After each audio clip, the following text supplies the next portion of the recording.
Hello and welcome to another episode of PodcastDX, the show that brings you interviews with people just like you, whose lives were forever changed by a medical diagnosis. I'm Lita. And I'm Ron. And I'm Jean Marie. Collectively, we're the hosts of PodcastDX. On today's show, we're speaking with Zain about cerebral palsy. Good morning, Zain, and could you tell us a little bit about yourself? Sure. So, good morning. My name is Zain Bando, and I am a 21-year-old college student who's currently studying journalism at the University of Illinois in Champaign. And after graduation, I hope to pursue a career in broadcasting or as a beat writer for a sports team. I don't know what sports team that would be yet, but it's something that I've always been interested in. And it's just a passion that I've always had, and I'm very glad to be pursuing it. So thank you again for having me on today. I really appreciate it. And sorry, my pronunciation is actually Zan. I know that there's an I in my name, but it actually isn't pronounced literally. So if you think of the word Van, that's how my name is pronounced. We will take that I out. Thank you very much. Yeah, no. Sorry about that, Zan. We appreciate that. Zan, can you start us out by actually telling us and our listeners what actually is cerebral palsy? Sure. So that's a great question. So according to the Mayo Clinic, cerebral palsy is a group of disorders that affect muscle control, movement, muscle tone, or posture. It's caused by injury or malformation, which occurs to the brain as it develops more often before birth, during the birthing process, or just after birth. There are two main forms of CP: congenital and acquired. Right. That I've read also in the Center for Disease Control here in the United States that the risk factors for cerebral palsy, and I'm going to abbreviate it as CP, is that it's important to know the risk factors. Some of the risk factors for congenital CP are a low birth weight, so children who weigh less than 5.5 pounds at birth, and that's 2,500 grams, and especially those who weigh less than 3 pounds at birth, so that's about 1,500 grams, they have a greater chance of having CP. A child that is prematurely born, and that's children that are born before the 37th week of pregnancy, and especially if they're born before the 32nd week of pregnancy, they have a higher chance of having CP. Intensive care for premature infants has improved a lot over the past several decades, and babies that are born very early are more likely to live now, but many have medical problems that can put them at risk for CP. Another risk factor is multiple births. Twins, triplets, and other multiple births have a higher risk for CP, especially if a baby's twin or triplet dies before birth or shortly after birth. I don't know why that would be, but that's what they're saying. Some, but not all of this increased risk is due to the fact that children born from multiple pregnancies are often born early or with low birth weight or both. Children that are conceived with artificial reproductive technology, abbreviated as ART, infertility treatments, those pregnancies that result have a higher risk of CP. Most of the increased risk is explained by preterm delivery or multiple births or both. And both preterm delivery and multiple births are increased with children conceived with ART infertility treatments. Another risk would be infections that the mother might get during pregnancy. Infections can lead to increased certain proteins called cytokines, and that circulates in the brain and the blood of the baby during pregnancy. Cytokines cause inflammation, which can lead to brain damage in the baby. A fever in the mother during pregnancy or delivery can also cause this problem. Some types of infection that have been linked to CP include viruses such as chickenpox, rubella, which is also German measles, and also cytomegalovirus. Cytomegalovirus. Thank you, Jean. And bacterial infections such as infections of the placenta or fetal membranes. And maternal pelvic infections can cause it. Jaundice or, Jean? Nope, I don't know this one. Okay, Ron? What are you looking at me for? Zan? Zan? Carinecterus. Okay. I would say it's Carnix cetrus, but I'm not sure. That sounds good. We're That going sounds with good. it. We're That's going to what go we're with going that. with today. Carinecterus. Jaundice is the yellow color seen in the skin of many newborns. Jaundice happens when a chemical called bilirubin builds in the baby's blood. When too much of this bilirubin builds up in the baby's blood, the skin and the whites of the eyes might look yellow. This yellow coloring is called jaundice. And when severe jaundice goes untreated for too long, it can cause that condition that Jane pronounced properly, and it can cause CP and other conditions. By the way, that condition is spelled Kernicterus. I'm going to go with Kernicterus. Kernicterus. We're going to have a link on our Website. Yes, well, yeah. That's the best way to Okay. go. Sometimes kernicterus results from ABO and Rh blood type differences between the mother and the baby. This causes the red blood cells in the baby to break down too fast, resulting in severe jaundice. Medical conditions of the mother, such as mothers with thyroid problems, intellectual disability, or seizures, have a slightly higher risk of having a child with CP. And other birth complications, such as detachment of the placenta, a uterine rupture, or problems with the umbilical cord during birth, can disrupt oxygen supply to the baby and result in CP. Well, while that's all true, a small percentage of CP is caused by brain damage that occurs more than 28 days after birth. This is called acquired CP, and is usually associated with an infection such as meningitis, a head injury, or a problem with blood flow to the brain. Cerebral vascular accidents, for example, by stroke or bleeding in the brain associated with the blood clotting problem, blood vessels that didn't form properly, a heart defect that was present at birth, or sickle cell disease. Zan, what are some of the symptoms for cerebral palsy? Sure. So because this condition begins to show signs and symptoms at a very early age, an individual's parents or healthcare provider typically notice the signs and symptoms of cerebral palsy. The symptoms and effects of cerebral palsy vary depending on the location and extent of the injury to the brain. Your child might have normal intelligence or have learning difficulties. Your child might have mild difficulties with movement or be unable to control their limbs. Despite the variations in symptoms, certain effects are common among people who have cerebral palsy. Wouldn't you say that it's kind of like a spectrum from mild to severe, right? Absolutely, 100%. Right. There's definitely a spectrum. Yeah. The CDC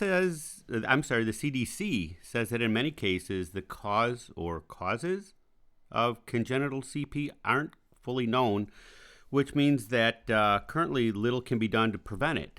CP related to genetics is not preventable, but can acquired CP be prevented, Zan? That's a very good question. While there are actions people can take before and during pregnancy, as well as after birth, that might help reduce the risk of developmental problems, including CP. Taking steps to help ensure a healthy pregnancy and to help prevent developmental problems, including CP. Acquired CP is often related to an infection or injury, and some of those cases can be prevented. But again, as it's stated, some of those cases just simply aren't possible, Right. and cannot be prevented. So. Right. Thank you. Before pregnancy, it's a good idea to be as healthy as possible. I think that's what a lot of people strive for. And make sure that any infections that you might have are treated, and any health conditions that you might have, like diabetes, are under control. And ideally, they should be under control before you conceive. If assistive reproductive technology, or ART, infertility treatments are being used to get pregnant, consider ways to reduce the chance of multiple pregnancies, twins, triplets, or more. I think some people have had up to like 12, 13 children at a time, such as transferring only one embryo at a time, and then having multiple pregnancies. It's also important to get vaccinated for certain diseases, as Lita had mentioned, such as the chickenpox or rubella. And that could, if you should contract those illnesses while it's pregnant, that could be harmful to the developing baby. It's also important to have many of these vaccinations before you become pregnant, and as we've learned, also before you have an organ transplant or any of those things as well, for undertaking any major life changes. Right. And during pregnancy, you should have early and regular prenatal care, both for your health and for that of your developing baby. You should wash your hands often with soap and water to help reduce the risk of infections that might cause harm to your developing baby. Contact your healthcare provider if you get sick, have a fever, or have other signs of infection during pregnancy. A flu shot is your best protection, in our opinion, against serious illness from the flu. A flu shot can protect pregnant women and their unborn babies, both before and after birth. Flu shots have not been shown to cause harm to pregnant women or their babies. If there is a difference in the blood type or the Rh incompatibility between the mother and the baby, like we said, it can cause jaundice and kernicterus. I'm not going to get that one. Nope. We'll hear about that later. Yep. Women should know their blood type and talk to their doctor about ways to prevent problems. And also, you should talk to your doctor about ways to prevent problems if you are at risk for preterm delivery, such as if you have multiple embryos. Mm-hmm. Research has shown that taking magnesium sulfate before anticipated early preterm birth reduces the risk of CP among surviving infants.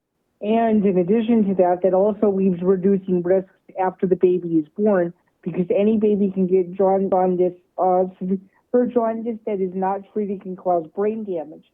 Just like the mom before pregnancy, make sure your child is vaccinated against infections that can cause meningitis and let's see if I can get this one. Encephalitis. Yep, Buckle their child in the car. Buckle their child in the car using an infant or child car seat, booster seat or seatbelt according to the child's height, weight, and age. Again, this is just our opinion of recommendations that should be done. Make living areas safer for children by using window guards. Keep young children from falling out of open windows, and using safety gates at the top and bottom of stairs. Make sure the surface on your child's playground is made of a shock-absorbing material such as hardwood, mulch, or sand. Carefully watch young children at all times are in bathtubs, swimming, or wading pools and natural bodies of water. That should just go for any young child in general, right, disability or not. Adults watching kids in their water should avoid distracting activities like using the computer or a handheld device, reading or talking on the phone. Talking on the phone might be the most dangerous one, in my opinion. Yeah. Make sure your child wears a helmet for activities like riding a bike. That's an obvious one. And of course, never hit, throw, shake, or hurt a child. I know these sound like common sense things, but some young mothers may not know how dangerous life is for a very young child. That's great. Great advice, Zan. As a matter of fact, I just heard on the news that they are trying to reach out to very young mothers that really don't have perhaps a mentor. They might be on their own. They don't have the background. And those type of mothers, they just might not have all of these tools at their disposal. So hopefully this episode will help them. Yeah, not everyone's been, babysitting. Yeah. Great. Zan, what treatments are available for somebody that's been diagnosed with CP? Sure. There are medications that can help with the muscle spasticity.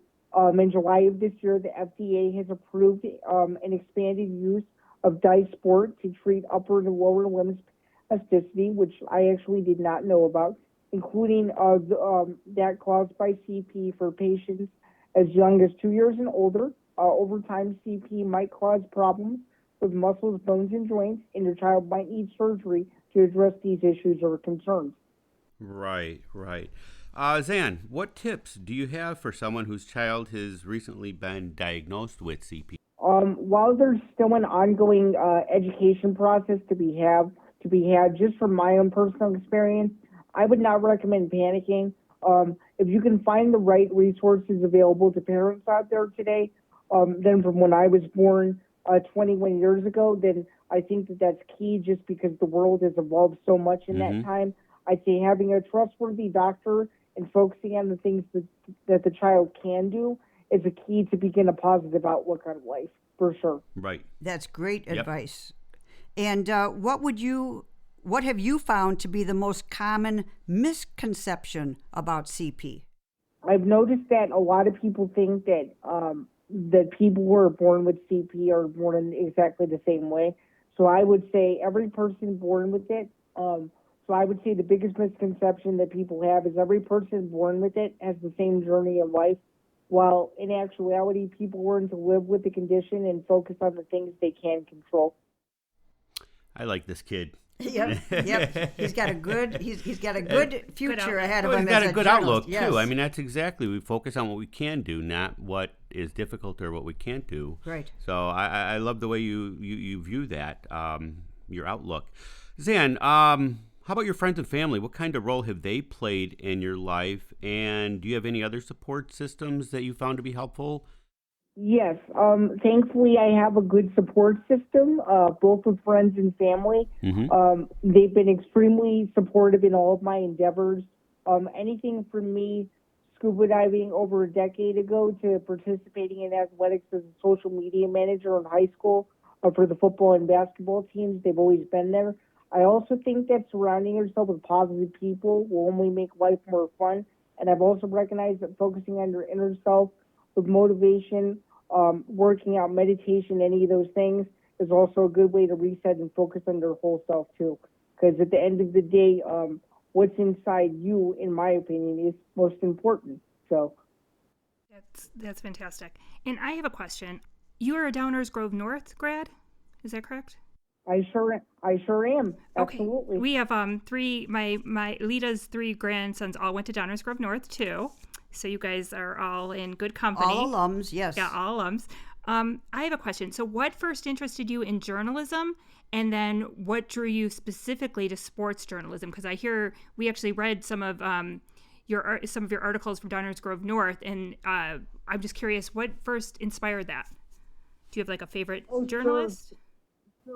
Sure. So, I mean, when I was in high school, I knew I wanted to do something in sports because in middle school, I had been a public address announcer for the middle school basketball teams, and I knew I wanted to do something similar in high school because, of course, I can't physically play organized athletics.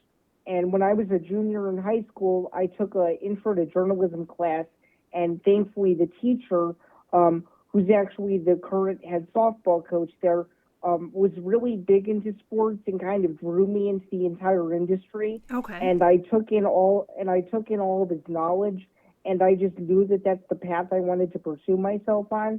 And thankfully, I was able to be given all of these wonderful opportunities, and I owe a lot to him, and of course, I owe a lot to my head coaches that I was able to help out as a manager for varsity football and varsity basketball my final 2 years there.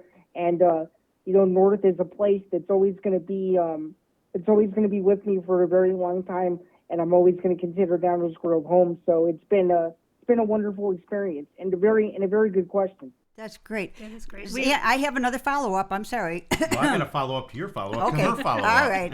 And then I have a follow-up. All right. Zain, you got us going here. Do you have a podcast yet? I did a very long time ago. At the moment, I have one right now that's called Sports Talk with A to Z. It's a podcast with me and my college roommate. You can find it on YouTube by searching Sports Talk from A to Z. We talk about everything from sports to social justice issues to things that we don't like with commissioners. It's pretty interesting. I'm sorry to laugh.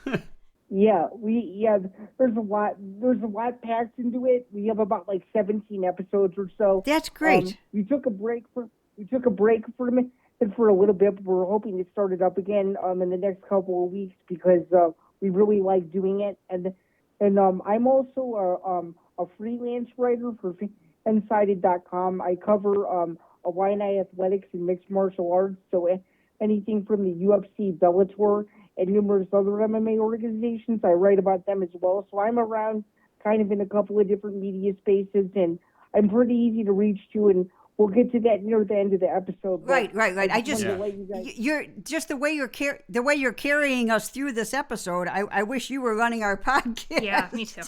I told you I like this kid. So, you know what? I'm going to probably show some of my ignorance over here. You're from Downers Grove, and we are basically in the Chicago region. I'm not a huge follower of the White Sox, but I do know that the Chicago White Sox baseball team has an announcer that has CP, and I don't recall the gentleman's name, but have you ever reached out to him for any advice?